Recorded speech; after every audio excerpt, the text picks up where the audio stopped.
Discussion keeps the world turning. This is Roundtable. You're listening to Roundtable. I'm Niu Honglin, joined by Steve and Ding Heng. Coming up soon, when parks start looking like fashion runways and Tang Dynasty Princesses outnumber tourists, is it time for a reality check? Are we capturing the perfect shot against the best background, or is it a selfish deed at the cost of everyone else's experience? And 3 million bottles produced a day, exported to 160 countries, and praised for pairing with everything from rice to desserts. Lao Gan Ma is redefining what a chili sauce can achieve. Today, we'll discuss what put it on top chefs and food writers' Christmas wish lists. But first, in the age of social media-worthy moments and travel influencers, commercial photography has become a booming industry, turning tourist spots into runway sets. But not everyone is thrilled with this trend, especially when it means blocking pathways, setting up bulky equipment, or crowding out regular visitors. Recently, Beijing's iconic parks, including Beihai and Temple of Heaven, have taken a stand, saying no more to these disruptive photo shoots. While some support this move, others argue for a more balanced approach. So, are these bans the end of artistic travel photo frenzy, or just the beginning of a new chapter in park management? First of all, let me ask, have you ever seen some of these full-on artistic commercial photography in public places? Well, I have from time to time indeed witnessed this kind of behavior, or let's put it this way, they are commercial activities, right? Mm-hmm. And I guess the background information is that we are really seeing this increasing popularity of guochao or Chinese-style fashion, right? As well as this booming tourism industry. And against this backdrop, many visitors to China's historical or cultural sites, and some of them are actually public parks. These visitors have turned to professional photographers to capture personal, sometimes elaborate photo shoots, and I guess iconic outfits like traditional Chinese hanfu, or themes like Town Princess or Dunhuang flying apsaras have really become very, very popular, extreme popular among tourists hoping to enhance their travel experiences through these photo sessions. That's why commercial photographer industry is gaining traction. How about you, Steve? Have you ever seen any of those? Well, when you say travel and then commercial photography, I'm confused. So are we talking about elaborate setups with lighting? You know, you see those big white screens that they set up sometimes, and then you've got the hair and makeup people, then you've got the photographer, him or herself. Is this what we're talking about? Or are we talking about, just people traveling, renting a local costume and dressing up and then going around town taking pictures with themselves? Actually, I think we're talking about a little bit of both and also something else. So when it comes to commercial, well, to start with, for your second option or the second scenario you just described, someone going to, for example, an ancient water town in China, and you can experience or you can visit a lot of architectures with historic styles, and you want to dress like people from that specific period. For example, we know the Tang Dynasty in China is quite praised and very much liked, and if you want to dress up like a Tang Dynasty princess, and you go to visit places like Henan or Henan province, you can also visit, for example, Kaifeng or Luoyang or Shanxi. You want to visit Xi'an for sure. Yeah, everybody is doing this in Then Xi'an. That is okay, because you're giving yourself an immersive experience, and you're not bothering anybody in that specific area. That's fine. What we are talking about here are essentially, I think, two types of activity. First is that you go to a certain place and hire professional photographers. You've got the full-on everything, equipment, dress up, makeup, and everything. And in order for you to take the perfect shot, you need to take up the space much longer than the average space a average visitor or tourist would take up. And also longer time. Right. That's one type. And another type is you travel to a tourist destination, and we've got these people who are taking shots paid, let's say photography photos. So for example, they charge you 20 yuan, which is approximately $3 to $4 for one shot, but because they're relatively professional, you feel like you can get a better picture from them. So these two types are qualified or are defined as commercial photography. So then in those cases, the things that people would be complaining about is the disruption to the public space, because these are public spaces where these shoots are happening. You've got overcrowding, then you've got congestion if these photographers or the setup is in a place where, there's a lot of foot traffic, then you're going to have a problem there, which is going to affect the visitor experience, be the visitor from somewhere in China or from overseas somewhere. Yes. Doesn't matter, right? And then from that, then you've got the loss of the cultural experience. So all of these things put together is what's creating this big problem. Yes, and this is not even the first time that these actions or these, let's say, different public spaces start to ban these actions. But for this bunch, we are looking at several specific examples, are we? Yeah, exactly. Here in Beijing, we are talking about examples like Beihai Park and this temple, Heavenly Temple, I guess. That's another example. And in particular, these parks have banned activities including, say, bringing large photographic equipment like lighting and vehicles like trolleys or camp vans into the venue. A camp van. Yes, wow. it makes a lot of sense. It's a lot of stuff. Of course you can't bring a van in there. Yeah. Also, you cannot set up photo stations or areas that can disrupt the normal flow of visitors, and wearing commercial branding like those information including the contact information, etc., or using costumes that advertise businesses. Right. This kind of activity is also prohibited. Company logos. So using the backdrop, right, of a famous location that tourists typically enjoy to help promote your product. Yeah, okay, I get that. And in addition, commercial shoots that can cause long time blockage or crowding in smaller, more sensitive areas like those historical building or contested pathways are also very much restricted. So is this a Beijing problem, or is this happening in other parts of the country? Yeah, this is we are talking about Beijing case, but Beijing is not the only city trying to address this issue. Like in November, the Orange Island scenic spot in Changsha, the capital city. Juzhou area. Yeah, that's very famous because of the poetry by Chairman Mao Zedong. Where's Changsha? In central Chinese city, Okay. the provincial capital of Hunan province.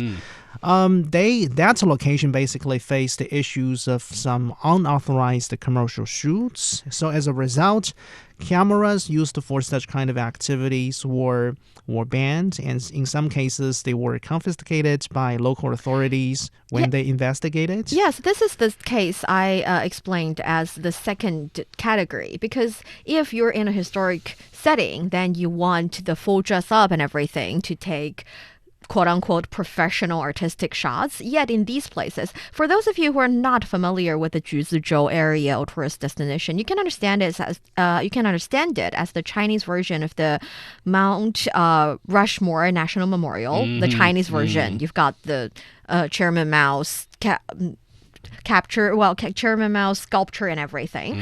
So these places, you don't normally want to dress up too much for this background. Yet we get to see that people who are running commercial shooting business go about and ask visitors, do you like to have a photo shot taken? So they can also disturb the experience of people. Makes and sense. that's one of the examples. And another example here is in Xi'an City, northwestern China's Xi'an, that Ding Heng has mentioned. In May, Xi'an implemented rules around the bell tower area, restricting commercial shoots after 5 p.m. so that people in that area, if you are a visitor and you want to visit that place, it can give you a better experience. And the reason I mentioned that was because actually my wedding photo was taken. Oh, get out. Ah. Get out. I was there a couple of months ago. See? And I was one of the people, it wasn't a commercial photo shoot, but I was one of the people taking pictures in front of the bell tower. And I was the commercial shoot. Oh, did you? Yes, I've got the traditional costume. I've got a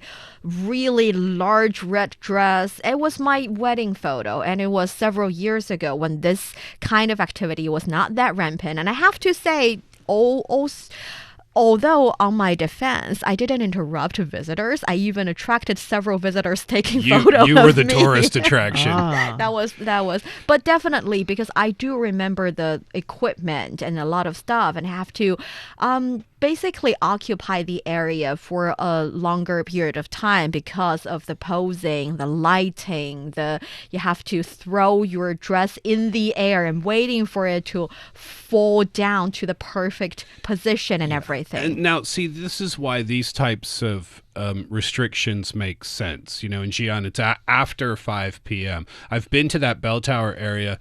It's absolutely gorgeous. My goodness, it's such a beautiful piece of architecture. And right behind there is a major alley where people do a lot of food shopping and trinket shopping, souvenir shopping.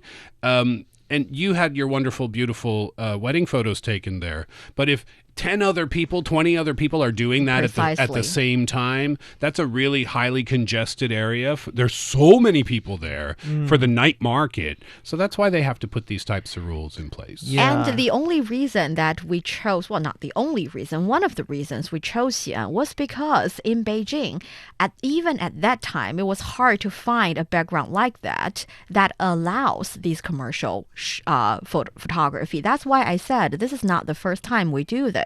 And the one funny thing is, I suddenly realized people have different needs. You have people with the need to experience the area wearing traditional costume. You have people with the need to, for example, take a picture that can help them remember the beautiful moments years later. You also have people with the need to wear gorgeous costume and go take a photo in that area. Yeah. Are those needs less important, or do we not have to, or do we not are we not respecting those needs just because other people? Well, Yeah. I think you make a good point, and this is what you mentioned in the beginning, is that this isn't something that's wholly supported, right? There are people out there who argue that the bans might not be the best approach.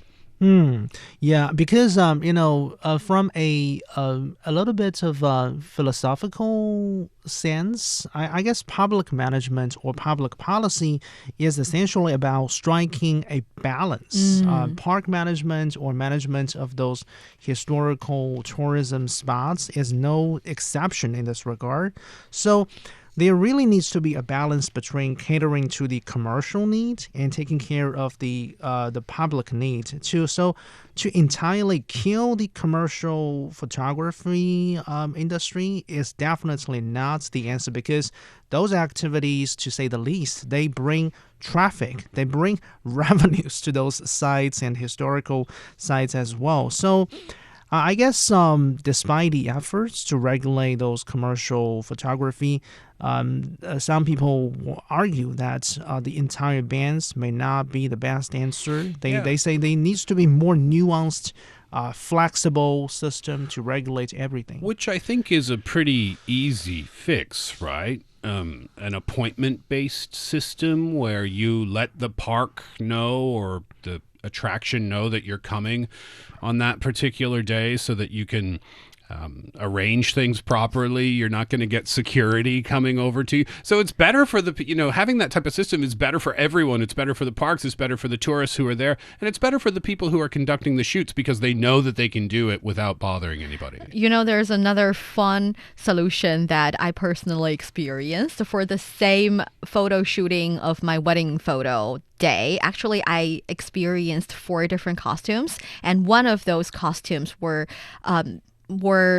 especially designed and paired up in a park area, outdoor park, and I realized that park was the designated places for these kind of photo shoot. You don't really see a lot of visitors. You only see people, like I think dozens of pairs of young couples going to have their wedding photo shot there. So it's kind of like a commercial photography designated park. That can also be a solution. Yeah. But are we only looking out? Well, I think what I'm trying to ask here is commercial photo shooting the only thing that disturbs others while you are enjoying it? Are we looking at some other activity that are basically created and generated in these day and age, yet getting a lot of frown upon? Yeah. Because they are disturbing other people. I'm laughing right now because I'm immediately thinking of the selfie stick. Was that a thing in China? It's a thing. It's a thing. Is it still a thing? Because back in 2014, Time Magazine named the selfie stick one of the best inventions of the year. And shortly after, it started to get on everyone's nerves. Everybody had a selfie stick. When I ask if it was a thing in China, I mean, like, were they everywhere to the point where it was almost annoying? Not so much? Yeah, personally, I'm okay with it. I don't understand why it can be annoying. Maybe I have Because you're a tall man, tall, strong, young man who can elbow out everybody. For me, I'm not that tall and I cannot see a lot of things already. And with a lot of selfie stick waving in front of me, I just couldn't see anything. Oh, it got so bad that it got... That's why. Oh, I see. Thanks for the reminder. It got banned in various locations around the world. The Colosseum in Rome in Italy, you can't bring a selfie stick in there. I don't know if that rule still applies today, but it did for a period of time. Disneyland, globally, they banned the selfie stick, which was a big decision for them because everybody was taking a selfie stick to Disneyland. Of course they were. That's the perfect location to take it. Versailles in France, the running of the bulls in Spain, you can't have a selfie stick there. That's not safe. Yeah, well, that's for safety reasons, right? But then selfies too, just selfies. Just stretching out your arms and taking a selfie is banned. That I don't understand. That's banned in some places too. The Tower of London, you can't take a selfie there apparently because that's where the precious crown jewels are kept under high security. So I guess that's done to prevent potential criminals from making a plan, maybe. There's other places too. There's a beach in France, Garoupe Beach, if I'm saying that properly, where apparently you can't take a selfie there. And that's not about safety. That's because authorities want you to enjoy the haven, to enjoy the moment rather than showing off on social media. Apparently in Saudi Arabia, for those on the pilgrimage to Mecca, you can't take a selfie there either. So selfie sticks banned in some places, and then just the selfie in general is banned in some places too.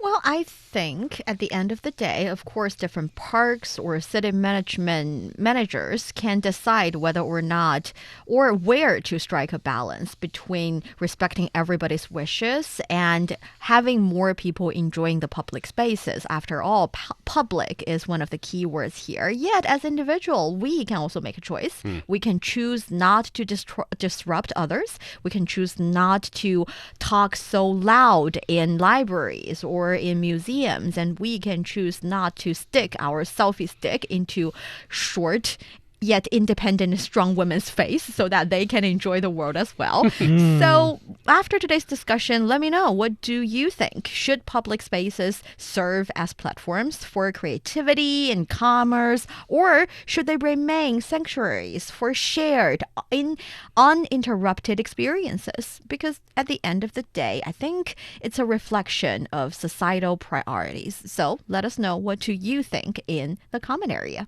You're listening to Roundtable. Who would have guessed a chili sauce made it onto Britain's Christmas wish list? Lao Gan Ma isn't just that spice. She is irresistible. Stay tuned. Looking for passion? How about fiery debate? Want to hear about current events in China from different perspectives? Then tune in to Roundtable, where East meets West and understanding is the goal. It's Roundtable with myself, Niu Honglin, Steve Hatherly, and Ding Heng. Move over, Christmas turkey. Lao Gan Ma, China's national chili goddess, is stealing the spotlight. Her charm isn't just fiery, it's global. You heard me right. These days, Lao Gan Ma is getting attraction from around the world. People are enjoying it, loving it, and even top chefs and food writers are putting it on their Christmas wish list. I cannot say I am that surprised as a fan of Lao Gan Ma, but I have to ask both of you, have you tried it?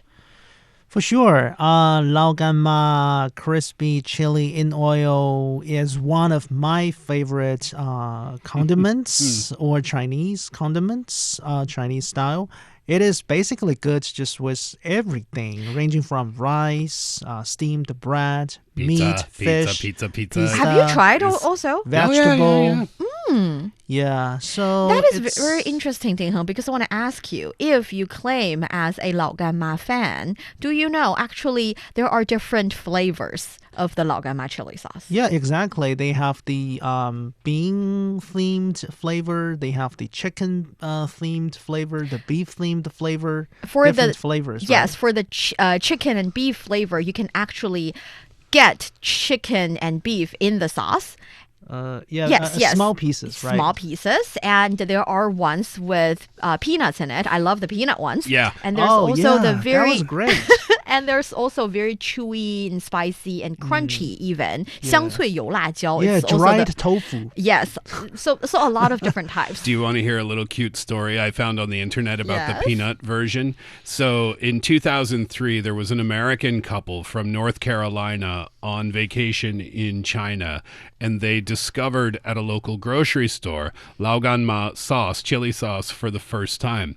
And Mike Fisher, that was the husband's name, this is what he said.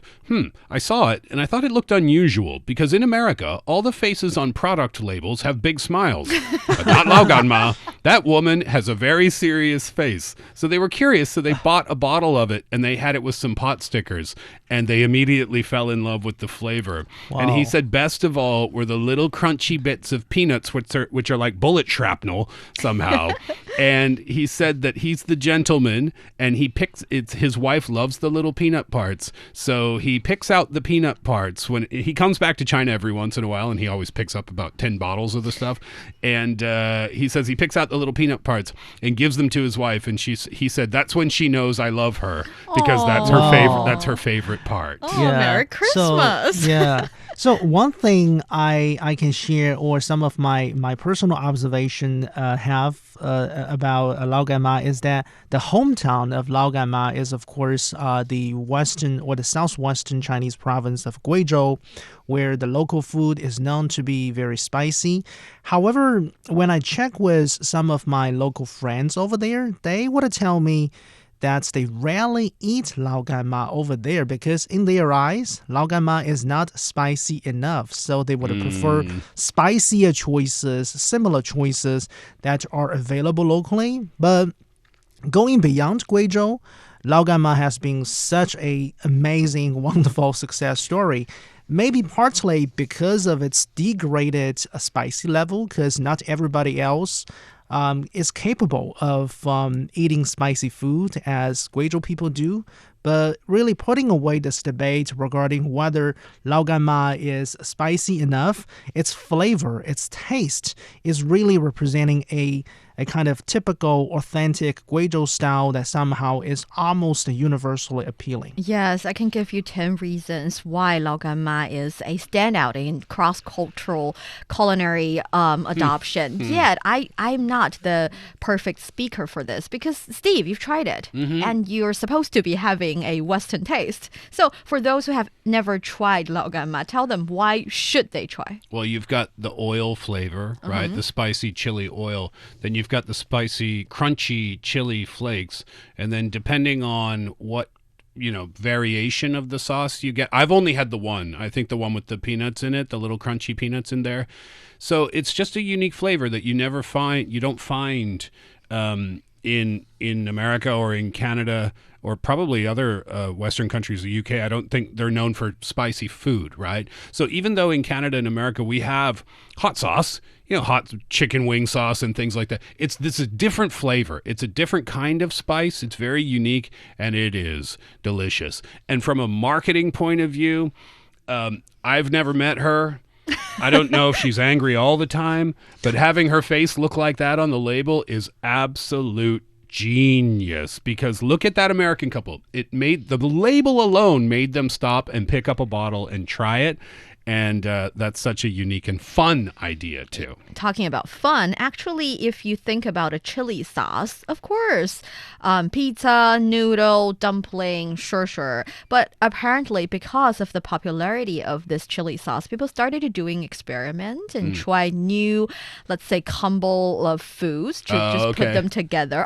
For example? Yes. Are we looking at some fun examples? I actually have mine in mind, but Ding Heng, you share first. Well, I have seen some Westerners try Lao Gan Ma with dessert or ice cream. That's really creative or innovative. But to me, I feel like I need more courage to try the same. When I was a college student, I once tried Lao Gan Ma with the toast bread in my dorm.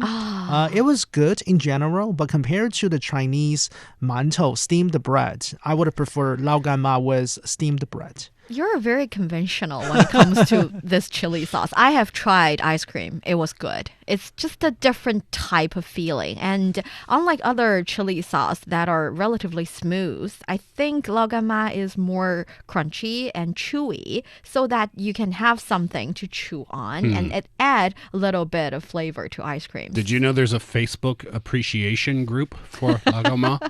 Seriously, it was started by Simon Stolly. He's a Swiss photographer. I'm a member of the group now. I joined this morning. There's over 4,500 members on there, I think. Clearly, whether in a London kitchen or a small alley in Guizhou, the aroma of Lao Gan Ma tells a story of its own, a tale of culture, spice, and connection. That brings us to the end of today's roundtable. We'd love to hear your thoughts on today's topics. Leave us a comment wherever you listen to your podcast. You can send us an email to roundtablepodcast@qq.com. I'm Niu Honglin with Steve and Ding Heng. Thank you for listening. Bye-bye.